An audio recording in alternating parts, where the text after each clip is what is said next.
Hello everyone, ഞങ്ങളെ കേൾക്കുന്ന എല്ലാവർക്കും ഗുഡ് ഈവനിങ്. ഇന്ന് ഓഗസ്റ്റ് 6 ലോക സമാധാന ദിനമായിട്ട് ലോകമെമ്പാടും ആചരിക്കുന്ന ദിവസം ASA കേരള എന്ന ഞങ്ങളുടെ ഒരു അലുമിനി അസോസിയേഷൻ അതിൻ്റെ ഭാഗമായിട്ട് ഇന്ന് ചങ്ങമ്പുഴ നഗറിൽ ഒരു പരിപാടി ഞങ്ങൾ ആസൂത്രണം ചെയ്തിരിക്കുകയാണ്. ASA കേരള എന്ന് പറഞ്ഞാൽ ഒരു അലുമിനി അസോസിയേഷനാണ്. അതിൻ്റെ റൂട്ട്സ് ജപ്പാനിലാണ്. ജപ്പാനിലുള്ള AOTS എന്ന സംഘടനയുടെ ഒരു അലുമിനി അസോസിയേഷനാണ് ASA കേരള. ഇന്ന് ഈ സംസാരിക്കുന്ന ASA കേരളയുടെ സെക്രട്ടറി, ഇത് മിസ്റ്റർ പൗലോസ് അതിൻ്റെ പ്രസിഡൻറ്റ്. ഇന്ന് ഞങ്ങളുടെ വിശിഷ്ടാതിഥിയായിട്ട് വന്നിരിക്കുന്ന അയോക്കി സെൻസി ജപ്പാൻ ഫൗണ്ടേഷനിലെ ഡൽഹിയിൽ നിന്നാണ് വന്നിരിക്കുന്നത്. And introducing Joseph Philip, is the vice president of ASA Kerala. ഇന്ന് ഞങ്ങൾ ഇവിടെ പ്രസംഗ മത്സരം നടത്തി, ഞങ്ങൾ കുട്ടികൾക്ക് വേണ്ടി ചിത്രരചന നടത്തി, അതിനെല്ലാം ഞങ്ങൾ സമ്മാനങ്ങൾ കൊടുക്കുകയാണ്. ASA കേരള എന്ന ഒരു സ്ഥാപനം വർഷങ്ങളായി ട്രെയിനിങ് നടത്തുന്ന ഒരു സ്ഥാപനമാണ്. ഞങ്ങളുടെ ഓഫീസ് കളമശ്ശേരി മെഡിക്കൽ കോളേജിനടുത്തുള്ള നിപ്പോൺ കേരള സെൻറ്ററിലാണ്. അവിടെ ഞങ്ങൾ റെഗുലറായിട്ട് കുട്ടികൾക്ക് ട്രെയിനിങ് നടത്തുന്നുണ്ട്. അതുപോലെ വിദേശത്ത് നിന്ന് പല ആഫ്രിക്കൻ രാജ്യങ്ങളിൽ നിന്നും ആളുകൾ വരികയും ഇവിടെ ട്രെയിനിങ്ങിൽ പങ്കെടുത്ത് പോവുകയും ചെയ്യുന്നുണ്ട്. അതുകൂടാതെ തന്നെ ഞങ്ങൾ ഇന്ത്യയിൽ നിന്ന് പല പ്രൊഫഷണൽസിനെയും ജപ്പാനിലേക്ക് അയക്കുകയും അവർക്ക് അവിടെ ട്രെയിനിങ് കൊടുക്കുകയും ചെയ്യുന്നുണ്ട്. ഇതാണ് ഞങ്ങളുടെ മെയിനായിട്ടുള്ള ആക്ടിവിറ്റി. ഇത് കൂടാതെ ജപ്പനീസ് ലാംഗ്വേജ് ഞങ്ങൾ പഠിപ്പിക്കുന്നുണ്ട്. ഇന്ത്യയിലെ തന്നെ ഏറ്റവും നല്ല ട്രെയിനിങ് ആണ് ഞങ്ങൾ ജപ്പാനീസ് ലാംഗ്വേജ് ട്രെയിനിങ്ങിന് വേണ്ടി കൊടുക്കുന്നത്. അപ്പോൾ നമുക്കിപ്പോൾ വരുന്ന ട്രെയിനിങ് പ്രോഗ്രാം ഈ ഓഗസ്റ്റ് 18 തുടങ്ങുന്നതാണ്. ഘാനയിൽ നിന്ന് 15 പേര് വരുന്നുണ്ട്. ഹൈ വോൾട്ടേജ് ട്രാൻസ്മിഷനും സബ്സ്റ്റേഷനും ഒക്കെയാണ് അതിൻ്റെ സബ്ജക്റ്റ്. 4 പ്രഗത്ഭരായിട്ടുള്ള ഫാക്കൽറ്റി മെമ്പേഴ്സ് അതിൻ്റെ ക്ലാസ് എടുക്കുന്നുണ്ട്. They will be here for 2 weeks. 10 ദിവസത്തെ ക്ലാസ്സാണത്. അതിൽ നമ്മുടെ കേരളത്തിൽ നിന്നുള്ള എഞ്ചിനീയറിംഗ് കോളേജിൻ്റെ ഫൈനൽ ഇയർ സ്റ്റുഡൻസിനെ ഞങ്ങൾ വിളിച്ചിട്ടുണ്ട്. 5 പേര് ആൾറെഡി ഓക്കെ പറഞ്ഞു. 3-4 പേര് കൂടി എക്സ്ട്രാ വരുമായിരിക്കും. അവർക്കും അത് വളരെ യൂസ്ഫുള്ളായിട്ടുള്ള ട്രെയിനിങ്ങാണ് അവരുടെ എഞ്ചിനീയറിംഗ് എഡ്യൂക്കേഷൻ കഴിഞ്ഞിട്ട് ചെയ്യുമ്പോൾ. അപ്പോൾ പൗലോസ് സാറ് നേരത്തെ സംസാരിച്ചു, നമ്മൾ ഇപ്പോൾ 20ഓളം പേര് ഘാനയിൽ നിന്ന് ഇങ്ങോട്ട് വരുന്നുണ്ട്. അതേപോലെ നമ്മൾ ജപ്പാനിലേക്കും അയക്കുന്നുണ്ട് എന്നുള്ള അല്ലേ. അപ്പോൾ സാറേ ഇതിനൊക്കെ നമ്മൾ ഒരുപാട് എന്തായാലും സാമ്പത്തികം ആവശ്യമാണ്. അപ്പോൾ അതിൻ്റെ സ്പോൺസേഴ്സ് ആയിട്ടാണോ അല്ല എങ്ങനെയാണ് അതിൻ്റെ ഈ ഫൗണ്ടേഷൻ തന്നെ? ഈ ട്രെയിനിങ്ങിന് പുറത്തുനിന്ന് ആഫ്രിക്കയിൽ നിന്നൊക്കെയുള്ള ട്രെയിനീസ് ഇവിടെ വരുമ്പോൾ അതിന് ഒരു പോർഷൻ ജാപ്പനീസ് ഗവൺമെൻറ്റിൻ്റെ സബ്സിഡി ഉണ്ട്. അപ്പോൾ നമ്മുടെ ഗവൺമെൻറ് അതിന് വേണ്ടിയിട്ട് നമ്മുടെ ഗവൺമെൻറ് സബ്സിഡി ഇല്ല. ബാലൻസ് എമൗണ്ട് ഞങ്ങളൊരു ചാരിറ്റബിൾ ഓർഗനൈസേഷൻ ആണെങ്കിലും ചെറിയൊരു കോൺട്രിബ്യൂഷൻ ഞങ്ങളുടെ സൈഡിൽ നിന്നുണ്ടാവും. ബാലൻസ് എമൗണ്ട് വരുന്ന ട്രെയിനീസിൻ്റെ കയ്യിൽ നിന്ന് വാങ്ങിക്കുകയാണ്. അങ്ങനെയാണ് ഇങ്ങോട്ട് വരുന്ന ട്രെയിനീസിൻ്റെ കാര്യം. നമുക്ക് ഇത് സ്റ്റേറ്റുമായിട്ട് ബന്ധപ്പെടുത്തിക്കൊണ്ട് തന്നെ, നമുക്ക് കേരള സ്റ്റേറ്റുമായിട്ട് ബന്ധപ്പെടുത്തിക്കൊണ്ട് തന്നെ നമ്മുടെ അല്ലെങ്കിൽ ഇവർ ഒരു പദ്ധതി വെച്ചുകൊണ്ട് മുന്നോട്ട് പോകാൻ ഇപ്പോൾ സർക്കാരുമായിട്ട് നിങ്ങൾ ബന്ധപ്പെട്ടിട്ടുണ്ടായിരുന്നോ? അതോ സർക്കാരായിട്ടുള്ള ബന്ധം തുടങ്ങിയിട്ട് 10-50 വർഷമായി. ആക്ച്വലി ഞങ്ങളുടെ ഈ കളമശ്ശേരിയിലുള്ള ഞങ്ങളുടെ ഓഫീസ് നിൽക്കുന്ന സ്ഥലം 1 ഏക്കർ ഗവൺമെൻറ് ഫ്രീ ആയിട്ട് തന്നതാണ്. 90 വർഷത്തേക്ക് 1 രൂപ വർഷത്തിൽ പാട്ടത്തിന് 90 രൂപയ്ക്ക് 90 വർഷം. അതിലാണ് ഞങ്ങളുടെ ബിൽഡിംഗ് നിൽക്കുന്നത്. സർക്കാരിൻ്റെ വലിയൊരു പിന്തുണ ഉണ്ട് ഇതിന്. എപ്പോഴും ഉണ്ട് സർക്കാരിൻ്റെ പിന്തുണ. പക്ഷേ ക്യാഷ് കൊണ്ടൊന്നും പിന്തുണയ്ക്കാനായിട്ട്, ശമ്പളം കൊടുക്കാൻ ക്യാഷില്ലാത്ത സർക്കാർ എങ്ങനെ ജപ്പാൻ ഇതിന് തരുന്നത്? സാധിക്കില്ല. ഞങ്ങളുടെയൊക്കെ കോൺട്രിബ്യൂഷൻ ഉണ്ട്. ഞങ്ങളുടെ മെമ്പേഴ്സിൻ്റെ കോൺട്രിബ്യൂഷൻ എല്ലാവരും സീനിയർ എൻജിനീയേഴ്സും ബിഗ് ഇൻഡസ്ട്രിയലിസ്റ്റും ഒക്കെ ഒരുപാട് പേരുണ്ട് ഈ മെമ്പേഴ്സ്. ജപ്പാനിൽ ട്രെയിനിങ്ങിന് പോയവർക്ക് മാത്രമേ ഇതിൽ മെമ്പറാകാൻ പറ്റൂ. അങ്ങനെ ഒരു കാര്യം കൂടെ ഉണ്ട്. അതായത് ആർക്കും പെട്ടെന്ന് വന്നങ്ങോട്ട് ഇല്ല മെമ്പർ ആകാൻ പറ്റില്ല. ഏതെങ്കിലും ട്രെയിനിങ്ങിന് പോയവർക്ക് മാത്രമേ ഞങ്ങളുടെ മെമ്പറാകാൻ പറ്റൂ. അത് 435 പേരോളം ഉണ്ട് കേരളം ഓൾ ഓവർ. നമ്മൾ ജപ്പാനിൽ ട്രെയിനിങ് കഴിഞ്ഞിട്ട് ഇവിടെ 435ഓളം പേരുണ്ട്. ഓക്കെ, അല്ല കൂടുതൽ പേരുണ്ടാവും. ഞങ്ങളുടെ മെമ്പേഴ്സായിട്ട് 430. അത് ഫസ്റ്റ് ട്രെയിനിങ്ങിന് പോയത് ഇതിൻ്റെ ജപ്പാനിലെ സ്ഥാപിതമായത് 1959. നമ്മളിവിടെ 63 തുടങ്ങി. 59 എന്ന് പറഞ്ഞാൽ 59 തന്നെ അവർ നടത്തിയ ഒരു ട്രെയിനിങ്ങിൽ കേരളത്തിൽ നിന്ന് ഒരാൾ പോയിട്ടുണ്ട്. പിന്നെ അത് കഴിഞ്ഞ് അത്രയും വർഷത്തെ ഒരു ബന്ധമുണ്ട് അല്ലേ നമ്മളുമായിട്ട്. ഞങ്ങളൊക്കെ ഈ പീരീഡിൽ പലപ്പോഴായിട്ട് പോയവരാണ്. ഞാനൊക്കെ കുറച്ച് നേരത്തെ പോയ ആളാണ്. ഞാൻ 83 പോയതാണ്, ജപ്പാനിൽ പോയതാണ്. 7 മാസത്തെ ട്രെയിനിങ് ഉണ്ടായിരുന്നു അന്ന് അവിടെ. ഇതൊക്കെ ട്രെയിനിങ് പീരീഡൊക്കെ കുറഞ്ഞു. പിന്നെ അവരുടെ ഒരു നയം അനുസരിച്ച് ഇന്ത്യ മിക്കവാറും ആ ട്രെയിനിങ്ങിൽ നിന്ന് അങ്ങോട്ട് വിളിച്ച് ഫ്രീ ആയിട്ട് തരുന്ന ട്രെയിനിങ്ങിൽ നിന്ന് ഔട്ടാകും. എന്താ വെച്ചാൽ വേൾഡ് ഓവർ അറിയാം ഇന്ത്യ ഡെവലപ്പ് ചെയ്തെന്നുള്ളത്. ഇപ്പോൾ ഇന്ത്യ മറ്റുള്ളവർക്ക് ട്രെയിനിങ് കൊടുക്കുന്ന സമയമാണ്. അപ്പോൾ ഇന്ത്യക്കാർക്ക് ജാപ്പനീസ് ഗവൺമെൻറ് ചെലവഴിച്ച് ട്രെയിനിങ് തരേണ്ട കാര്യമില്ല. അതുപോലെ തന്നെ നമ്മളിന്ന് മനോഹരമായ ചിത്രങ്ങൾ കണ്ടു. അപ്പോൾ ഇതിൻ്റെ കണ്ടന്റ് തീം ഹിരോഷിമ തന്നെയായിരുന്നോ? ഹിരോഷിമ എന്നല്ല, കുട്ടികൾ വരച്ച ചിത്ര മത്സരത്തിനും കുട്ടികളുടെ പ്രസംഗത്തിനും പ്രൊഫഷണൽ ആർട്ടിസ്റ്റ് വരച്ചതിനെല്ലാം ഒരേ തീമായിരുന്നു. No to war, yes to peace. അതായിരുന്നു നമ്മുടെ തീം അല്ലേ? അതെ.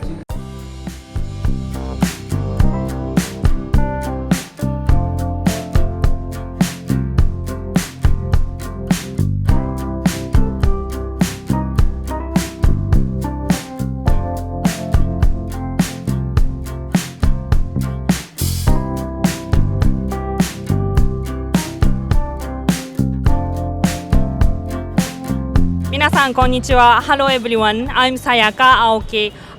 I'm Japanese language advisor at Japan Foundation.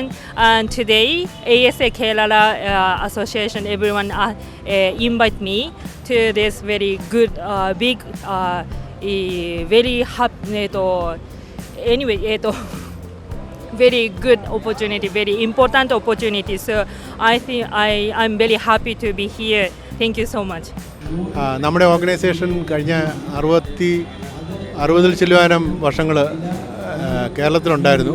ഇപ്പം we are planning to extend the training programmes to from Kerala to other parts of the world, especially the African countries and all those. So that is our current activity. Japan Foundation is one of organization, Japanese government organization, and in India there is one office in New Delhi. And I'm a Japanese language advisor, and I'm living in Bangalore, and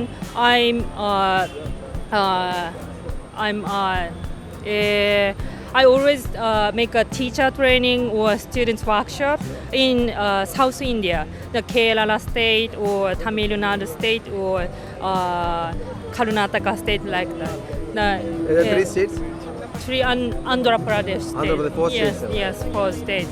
So sometimes some association invite me like this for very important ceremony. Yes, and I can join like this. Thank you for joining. Thank you. അപ്പോൾ എല്ലാ പ്രിയപ്പെട്ടവർക്കും നമസ്കാരം. അപ്പോൾ നമ്മളിപ്പോൾ നിൽക്കുന്നത് ചങ്ങമ്പുഴ പാർക്കിലാണ്. ഇവിടെ ഇന്ന് Hiroshima ദിനം ആചരിച്ചുകൊണ്ടിരിക്കുകയാണ്. അപ്പോൾ അതിൻ്റെ ഭാഗമായിട്ടുണ്ടായിരുന്ന ഫോട്ടോ എക്സിബിഷൻ ഉണ്ട്. അത് കണ്ടക്ട് ചെയ്തത് നമ്മുടെ ആർക്കിടെക്റ്റും അധ്യാപകനുമായിരുന്ന ശംസുദ്ദീൻ സാറാണ്. നമുക്ക് സാറിനോട് തന്നെ ഇന്നത്തെ വിശേഷങ്ങൾ ചോദിച്ചറിയാം. സാറേ നമസ്കാരം. അപ്പോൾ സാറേ ഇതിനെപ്പറ്റി നമ്മൾക്ക് ഫോട്ടോ എക്സിബിഷനൊക്കെ കണ്ടക്ട് ചെയ്ത് നമ്മൾ ധാരാളം ഫോട്ടോസ് എക്സിബിറ്റ് ചെയ്തിട്ടുണ്ട്. നല്ല വളരെ പ്രധാനപ്പെട്ട ഫോട്ടോസൊക്കെയാണ് നമ്മൾ എക്സിബിഷന് വെച്ചിരിക്കുന്നത്. അത് ഈ വാറുമായിട്ടുള്ള എല്ലാം തന്നെ വാറുമായിട്ടുള്ള. ഞാൻ അവിടെ പീസ് മെമ്മോറിയൽ പാർക്കിൽ ഞാൻ ലോങ് ടൈം അവിടെ ഹിരോഷിമയിൽ താമസിച്ചിരുന്ന ആളാണ്. അപ്പോൾ സ്ഥിരം ഹിരോഷിമ പാർക്കിലൊക്കെ പോകുകയും അതൊക്കെ കാണുകയും അവിടുത്തെ അവസ്ഥകൾ നേരിട്ട് കണ്ട. പക്ഷേ അങ്ങനെയല്ല, കണ്ടറിഞ്ഞു എന്ന് പറയുമ്പോൾ ഇപ്പോൾ നല്ല ഹിരോഷിമയാണ്. പണ്ടത്തെ ഒരു അവരുടെ കഴിവ്, അവർ ഫീനിക്സ് പക്ഷിയെ പോലെയാണല്ലോ. വളരെ പെട്ടെന്ന് ഉദയസൂര്യൻ്റെ നാടാണ്. അവർ ഉയരും. അവരെ പഴയ ഇതൊക്കെ പോയി അവർ നല്ല ടൗണൊക്കെ ഹിരോഷിമ സിറ്റിയൊക്കെ ഭയങ്കര ഒരവശിഷ്ടമില്ല. ആളുകളിലുള്ള ഈ ഇത് ബുദ്ധിമുട്ടുകൾ മാത്രമേ ഉള്ളൂ. കുറച്ച് ഹിബാക്കുഷ എന്ന് പറയുന്ന കുറച്ച് ഈ അന്നത്തെ ഇതിൽ എക്സ്പോസ്ഡായ കുറേ ജപ്പാൻകാരുണ്ട്. അവർക്കുള്ള അവരെ ഒരിടത്ത് ഐസൊലേറ്റ് ചെയ്ത് താമസിപ്പിച്ചിരിക്കുന്നതാണ്. അവർക്കുള്ള ബുദ്ധിമുട്ടുകളാണ് ഇന്ന്. അല്ലാതെ പുറത്തൊക്കെ എല്ലാം നല്ല അണുബോംബ് പ്രയത്നത്തിന് ശേഷം ഉണ്ടായ ബുദ്ധിമുട്ടുകൾ അനുഭവിക്കുന്ന കുറച്ച്. അതെ, ഇതിൻ്റെ എപ്പി സെൻറ്ററിന് തൊട്ടടുത്തൊക്കെ ഉള്ളവരൊക്കെ മിക്കവാറും കരിഞ്ഞു പോവുകയോ വേപ്പറൈസ് ചെയ്ത് പോവുകയോ ചെയ്തു. അകലെയുള്ളവർ പോലും ചില സ്റ്റെപ്പിൻ്റെ അവിടെ നിന്ന് ഒരു ഷെയ്ഡ് ഉണ്ട് ഇവിടെ, ആൾ വേപ്പറൈസ് ചെയ്ത് പോയി. അപ്പോൾ കിലോമീറ്ററുകൾക്ക് അപ്പുറം ഉണ്ടായ ആളുകളുടെ ഇതൊക്കെയാണ് ഇത്രയെങ്കിലുമൊക്കെ നമ്മൾ പിന്നെ എടുക്കാൻ വിക്ടിംസിനെ നമ്മൾ കാണുന്നത്.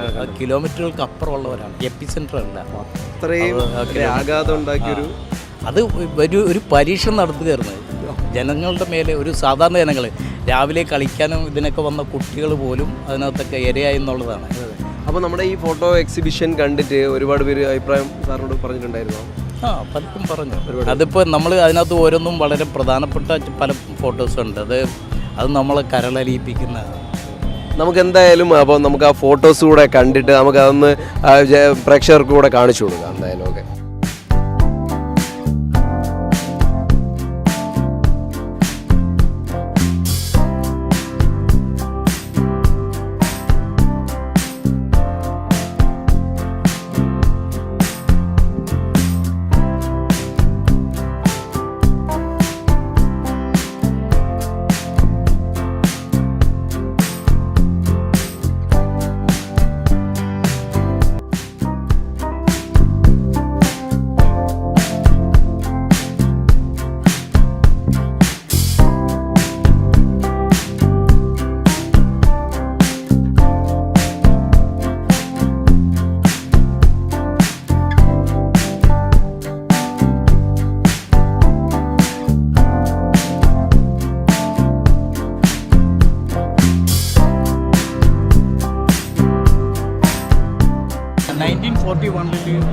സെക്കൻഡ് വേൾഡ് വാർ സ്റ്റാർട്ട് ചെയ്തതിൻ്റെ അത് ഇത് പിക്ചറൈസ് ചെയ്തേക്കുന്നത് ഒരെണ്ണം ഇത് പിന്നെ ലിറ്റിൽ ബോയും ഇത് മറ്റേ